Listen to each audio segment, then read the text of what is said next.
great to be outside, I think, on the first day of proper summer. We've got some sunshine here in Brighton in the south coast of the UK, and it's a really privilege to have Carl. Great to have you with us this afternoon, Carl.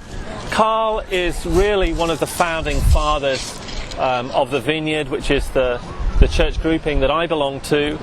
And Carl, one of the questions I'm kind of desperate to ask you is what it must have been like in the late 70s, early 80s, in a community, I suppose, not a million miles different from Brighton, right. Very eclectic, a seaside kind of community, and seeing, I guess, hundreds of converts come into the church, and you really being at the very epicenter of almost everything that God was doing. What was that like? What did it feel like? Well, it was fun. It was like fishing in a barrel, Yeah. It was a whole different season, a whole different time. I think what we face now in our Western culture, it's not just eclectic, but it's pluralistic, and there's, not just the multi-racial, but the multi-dimensional, aspects of faith and relativism as it relates to that. It wasn't that kind of a season back then. Plus, it was sovereign. It was just ridiculous. You'd come to places like Brighton, and there'd be people walking along and sharing Christ, and people responding. There'd be people opening up a room and saying, "Hey, why don't you guys come in and have a Coke?" And then they share the gospel, and 50 people would come to Christ. And it was just, the wind was blowing. And so for us, it was just hoisting up the sails. I remember I could just literally at any time walk up to any group of people and share Christ, and there was an openness to it. So obviously there was a lot of God's grace on it. It was, I almost feel guilty. I almost feel guilty of being a part because. Well, we feel jealous that you were a part. Yeah. Well, it was so fun. Yeah. I mean, you can't imagine. I mentioned to you in a private conversation earlier that it was people just running to get into church. Yeah. Where do you see that? So it was a different vibe, a different time. And maybe so you're leading people. I mean, hundreds and hundreds of converts then coming into the church for the first time. Right. Did you have any systems in place? Do you have courses? I mean, what do you do with all these people? Well, eventually you do. Our approach was to let things grow, and let things take place, not interfere with that growth, and just really kind of fan the flame. Yeah. And then, in due course, begin to give some shape to it. Begin to and try to do it gently, because you don't want to interfere with what's going on to a degree. I mean, because first of all, you can't control what's going on. Yeah. It's happening. You don't really know why it's happening. And in our particular case, people started coming from all over and asking us, "Well, what are you doing? How are you doing this?" Yeah. And to be honest, we started answering even though we didn't have the answers. But eventually, the main thing we organized people in was small groups. And they became mini churches. And they had all the same characteristics that church had. So they had worship, they had teaching, they had ministry time, and then people were sent. That was a big deal. People were always sent. People were always on mission. We hear now the buzzword missional. Yeah. That's the big one. Yeah. And that'll change in a couple more years. Yeah, but it just means to be sent. So John Wimber, who was the founder of the Vineyard movement, always said, we gathered to scatter. Yeah. And so we always gathered with a purpose, and there was empowering that took place, there was encouragement and ministry, the practice of the gifts was vital and robust, and then people were sent and encouraged to do it like in their neighborhoods, in the marketplace, at school, and they did. So here we are trying to establish churches in Brighton. I mean, do you think there's anything, I'm a pastor, is there anything that we can do to replicate that, to make that happen, or do we just, what is it? What can we do to? Well, I think one of the most important things that could possibly happen is if you could possibly convince those people that you've gathered who say they want to follow Jesus to follow Jesus. Yeah. Because I personally see pastors spending a lot of time and energy trying to convince people to do the thing they said they've already decided to do. But their attention is diverted 10 different ways. And that's part of life. You have to deal with that.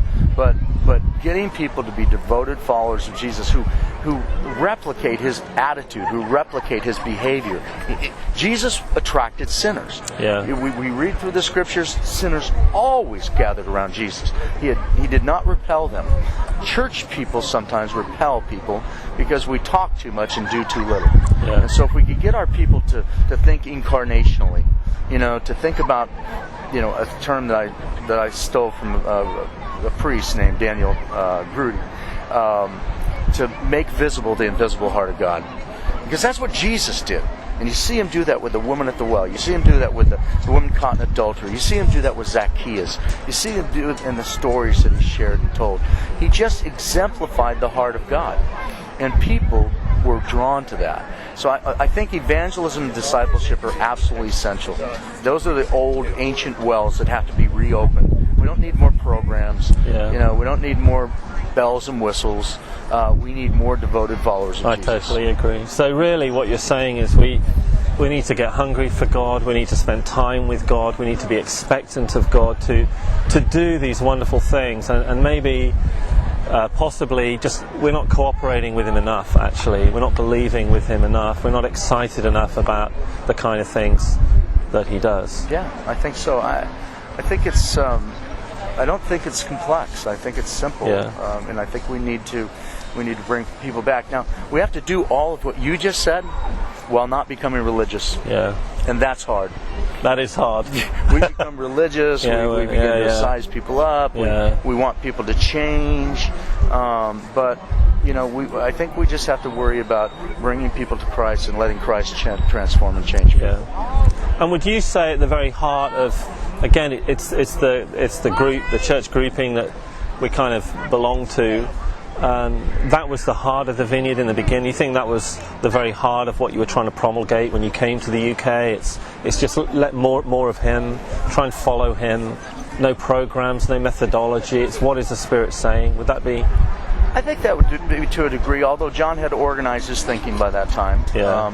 So he did, but I think the essence of it is that God, the Holy Spirit wanted his church back. Yeah. And so he wanted to be the administrator of the church, and that we're to be his vessels, and we're to follow him and follow his lead. And then we're to equip the saints for the work of the ministry. We're to give it away. Yeah. And that's one of the things that I think John did when he first came here in the most remarkable way.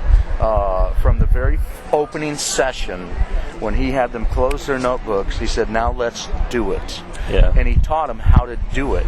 And they went away knowing how to do it and how to teach others to do it. And that was John's genius and his brilliance. Yeah, that's what hooked me, definitely. Yeah. All of that. Yeah, he didn't need to do it all. And maybe just to highlight a couple of stories from that time of people, coming in that you personally encountered, or maybe a meeting that was just overwhelming to you, really, life transforming towards you and towards people coming in, people whose lives were just being transformed by Jesus in your midst. That, again, what a privilege to lead worship and to see God do these things. Absolute privilege. There's so many things. It's alarming. I've just been back here in the UK for the first time in 15 years, and I've run into numerous people. I was going to say young people, but they're not so young anymore. We're all getting older. Yeah, but they were touched 25 years ago, 20 years ago, 19, and their lives put on a whole different course. Somebody headed down one road, all of a sudden now their whole life has been changed and transformed. Yeah. I interacted with one lady on Facebook who was at Westminster Central Hall 25 years ago or something like that. Yeah. And I remember one meeting, we had worship, and then there was kind of a quiet time, and there was a shriek, a blood-curdling scream that made my skin crawl. It scared me, half to death. And, I didn't know what happened. We just kind of went on with the meeting. Well, I got a message from her about a year ago on Facebook that at that point that God sovereignly delivered her and set her free.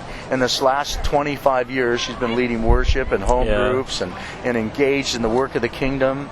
And, I know pastors that were there that got touched and it changed the whole direction of their life. People that were in business that are now, church planters, Nikki Gumbel, Mike Pilavacci, these people who just got hammered by God, and God just changed the course of their life. Yeah. I love that. I mean, to me, in essence, that's what brought me in completely, and just the desire to see more lives changed, and stuff like that. I think as well, in our context today, and desiring for more of this, and seeing some of this, and of course we all want to desire more.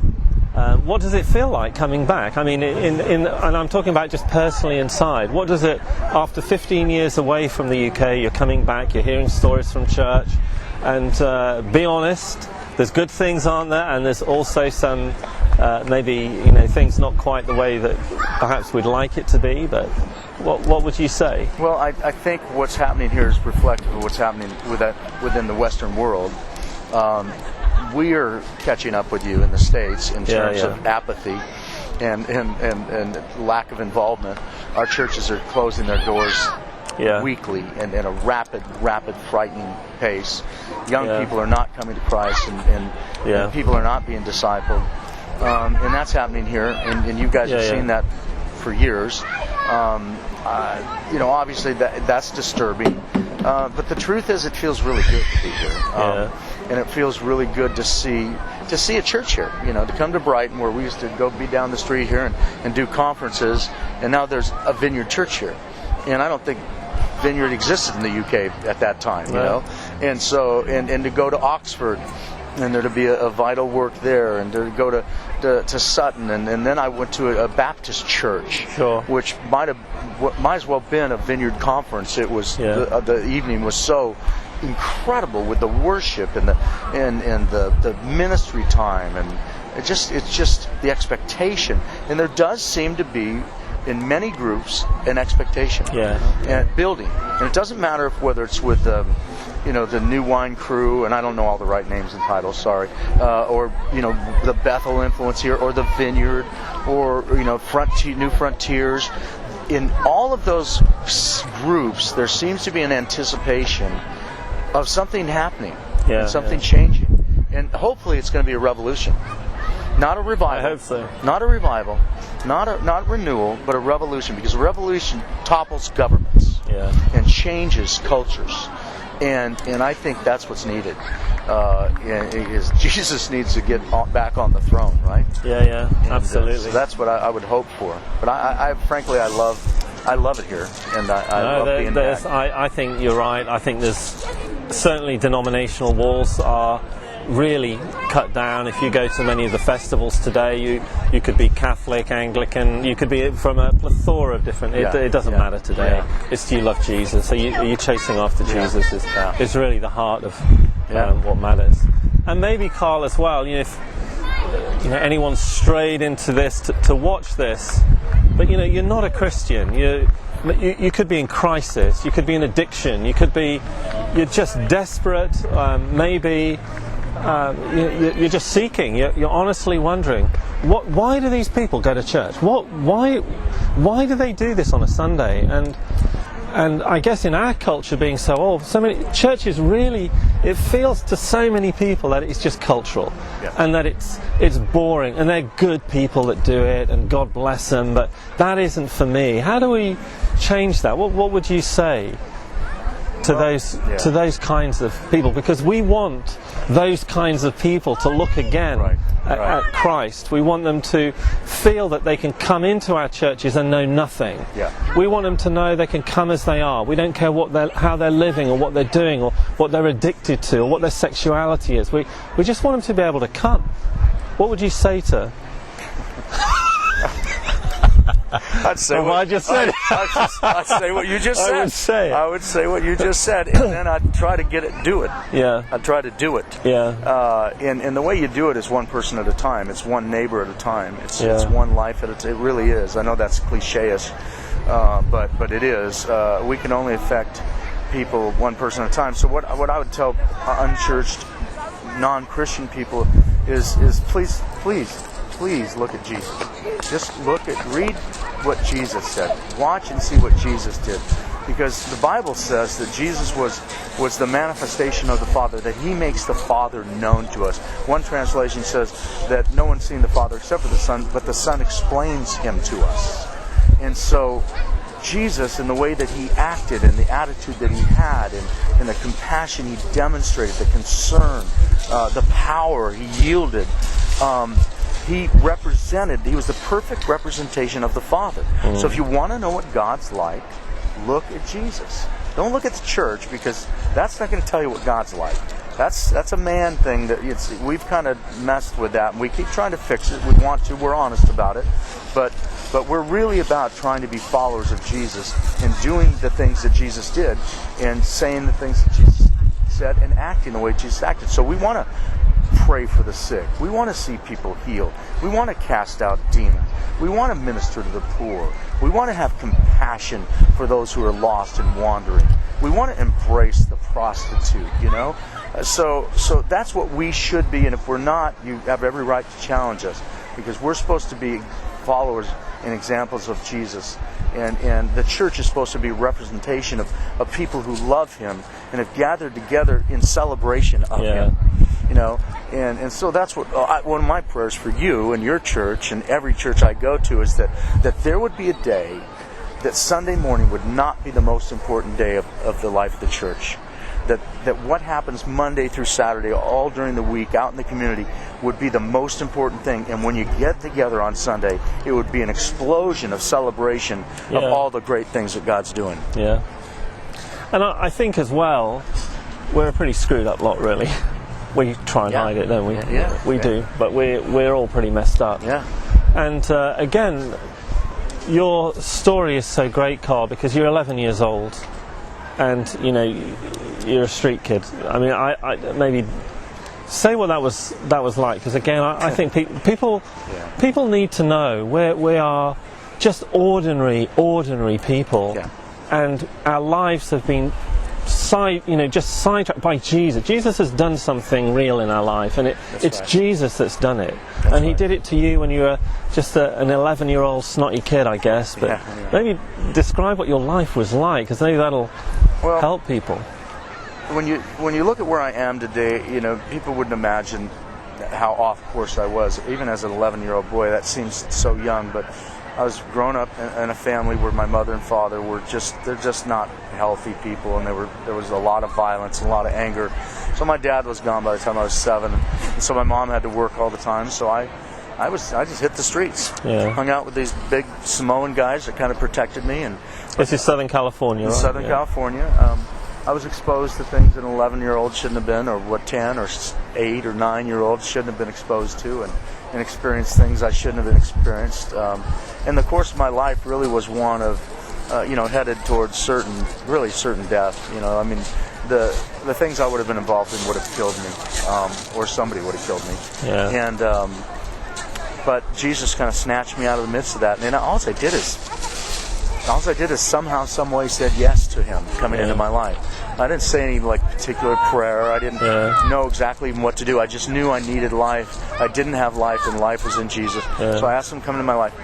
Totally changed the course of my life. And that's all you did? You just said, Jesus, come into my life? That was it? That's all I did, and it was enough to change me to the extent that my mom sold our house and moved us to be where the church I was going to was. And people might find that shocking in our culture, that to come to this you didn't actually do anything. I mean, you didn't have to do anything. You didn't try and be a better person, or you didn't try and give up the stuff first. You just said, Jesus, come into my life. Yeah, I just knew I needed him. I knew I needed a Savior. And it's funny, I was at a meeting, a friend of mine has a ministry that's kind of in a location like Brighton, and they just have a storefront. And they just keep it open all the time, and people wander in, and they have meetings sometimes. And there was a meeting one night, and I happened to be there, and this drunk guy came in, and he sat down next to me, and he was, really, really drunk. And he asked me to sing him a song, and I said, nah, I don't think so. But he said, then he leans over to me, and says, I'm so messed up. I'm just so messed up. Yeah. I said, I'll tell you what, look around this room. Look at all these people. And I'll tell you something, they're messed up. theirs just isn't showing like yours is right now. Yeah. That's the only difference between us and you, bro. Yeah. And that's the difference between us. Not that Jesus doesn't change lives and doesn't teach us to say no to things that destroy life. But you know what's funny is the Scriptures talks a lot more about what to do than what not to do. Yeah. And we seem to get off on the what not to do stuff, but there's much more about what we're called to do and be. And when we're busy doing that, you kind of stop doing the not stuff. Yeah. not do stuff. It's you know true. what I mean? It's true. Yeah. We do the other stuff when we're not doing what we're meant to do. That's for sure. That's right. Carl, it's thank you so much. Thank you for coming. It's a privilege to have you here, and it's great to welcome you back to Brighton, and particularly on a sunny day, and to hear your story. And thank you very much. You're very welcome. I enjoyed it. Thank you. Bless you.